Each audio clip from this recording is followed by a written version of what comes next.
The disappearance of Amelia Earhart is one of the greatest unsolved mysteries of the 20th century. Amelia Earhart was an American aviation pioneer, women's rights activist, and author. She became the first female aviator to fly solo across the Atlantic Ocean. But Amelia Earhart disappeared on July 2, 1937, during an attempt to fly around the globe with her navigator. But somewhere over the Pacific Ocean, following some radio broadcasts where Amelia said she was running out of fuel, contact was lost. The search for Amelia began an hour later and was joined by the US Navy, but neither Amelia or the plane wreckage was ever found. So then, what happened to Amelia Earhart? We are going to try to answer that question right now on LBQ. Welcome back to Life's Biggest Questions. I'm Charlotte Dobre. Amelia Earhart took her first airplane ride in December 1929 with famed World War I pilot Frank Hawks. With one flight, she was hooked. But little did she know, her obsession with flying would be the end of her. She began flying lessons in January 1921 and purchased her first airplane later that year.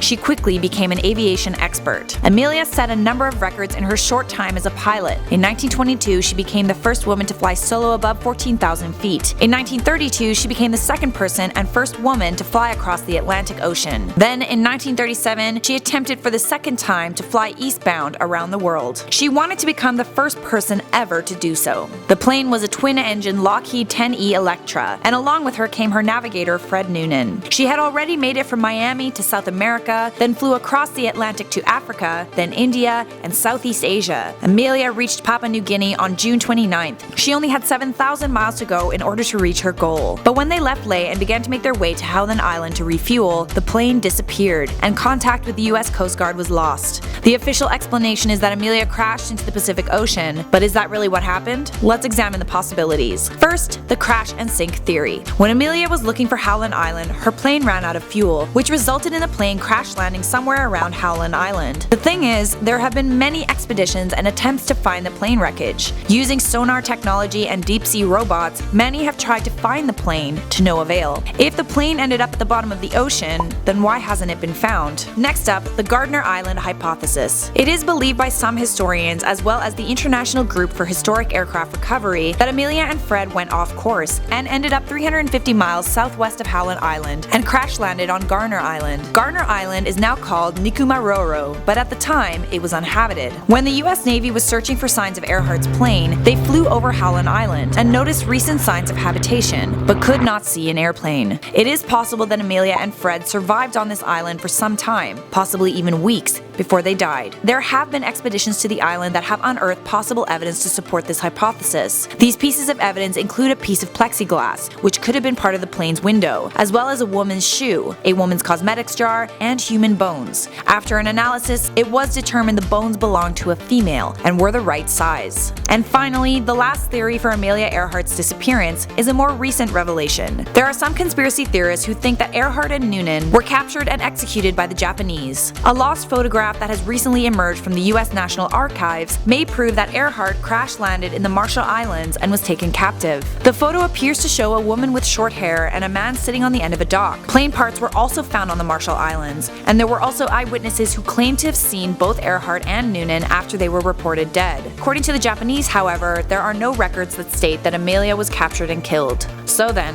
what happened to Amelia Earhart? Well, that answer is lost in history, but based on the evidence, our best guess is that she may have survived and lived out the end of her days as a castaway. What do you think happened to Amelia Earhart? Let us know in the comments below. I'm Charlotte Dobre for Life's Biggest Questions. Don't forget to like this video and share it with a friend, and subscribe for more answers.